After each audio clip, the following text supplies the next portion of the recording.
'Tis me, your friend Katie Scott from Kiss and Tell Scrapbooking. And I've just reviewed my mini album about Saturday Night Live. And some of the things I've been talking about are how you can apply, and I have applied, the concept of improvisational comedy. Not being funny necessarily, but the principles, like the rules and structure of improvisational comedy, improv, as applied to scrapbooking specifically, but really I think any creative process. So I took an intro to improv class last summer with a local guy named Toby Martini, and you can find him online, and I have a link on my website. So he was giving me a hard time on Facebook this morning about that. But what I wanted to share with scrapbookers and with creative types who may not necessarily be know what what you think of as improv, and when you watch Saturday Night Live, you're a spectator. That's much different than being in the scene and knowing what the rules, like it's the difference between like looking at art and creating art yourself. You know, you look at modern art, you look at a Jackson Pollock and you think like, oh, I could do that. That's so easy. Well, okay, except that it's not. And yeah, but you probably would not, if you're just copying what he did, then you're not really breaking the rules like he did when he did it, or Dali, and you go to, I'm from St. Petersburg, Florida, you go to the Salvador Dali Museum, and his early work, he was traditionally trained. So he knew all the rules, and then he broke them, and that's what made him awesome. And so also in improv, you have to learn what the rules are, and then you learn how to break them, and then you also learn how your mistakes are what, where you mess up is going to be what makes it awesome. So that's what makes art interesting, or that's what makes improv funny. So I'm just going to go through some of my, just kept like a little notebook. And I want to show you too, I did an exercise in October just by myself. I created 40 pages, and those are just thumbnails of the pages that I created in 7 days. So improv techniques can help you become more prolific, but more importantly, I think in the scrapbooking or creative process, what you want is not just making more stuff, but making more meaningful things that are more authentic and real and from your gut, and just have more of you in there. So I printed out a bunch of, and you can find these online. If you Google improv principles, you will find a lot of websites. So I'm just going to read some of the rules of improv. So just so that you'll be familiar with them. I need to look at the time because I don't want to go long. Okay, so here's one list. Number 1, let go of your inhibitions. Audiences respond to one of two triggers, the unexpected and the common experience. So both of these triggers are expressed when your guard is let down. Number 2, value emotional integrity over audience response. And so that's kind of, in the improv class, we learned, don't try to be funny. Just try to be true. And just try to be real.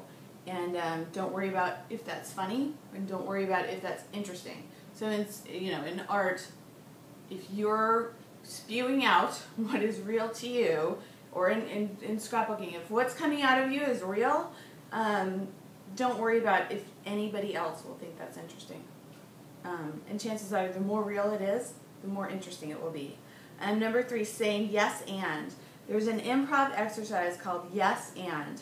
The first player makes a statement, and the second player responds with the words, yes, and then it's just a theory of being positive, but also building upon things. So as applied to scrapbooking, you could say, yes, here's a piece of cardstock. Yes, and I'm going to make a page with that. And don't go back and think about a different one. Here are some stickers. Yes, and I'm going to use those stickers. Here's a photo. Yes, I'm going to use that. I'm going to use this and I'm going to use this thing, and then, you know, that's it. I'm going to make the page, and so instead of continually going back and looking and second guessing your choices. Be specific. Just as with copywriting, specificity is improv gold. Number 5, play from the top of your intelligence. Number 6, go with your gut. Number 7, make everyone else in the group look good. Number 8, zip zap zop, and that is an improv exercise where you make your brain stop thinking about thinking. You kind of get out of your comfort zone, and then you can really start to play. So you need to stop, like turn your brain off, so you can play with the creative process. Number 10, raising the stakes. Go big or go home.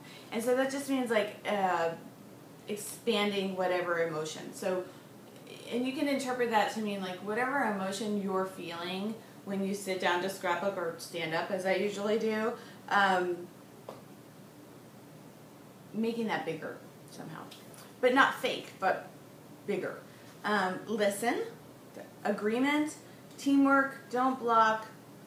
Let's see what else. Be in character, don't ask questions.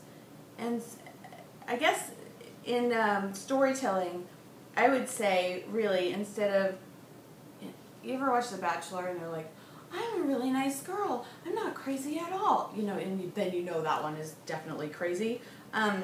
Instead of telling the guy or the, you know, instead of telling on your page what you think you are, show it. So like instead of saying like, I'm not crazy, say, you know, when I go to the supermarket and they get my order wrong, I don't know, but to give a specific example instead of generalizing it and telling the person how they should interpret that.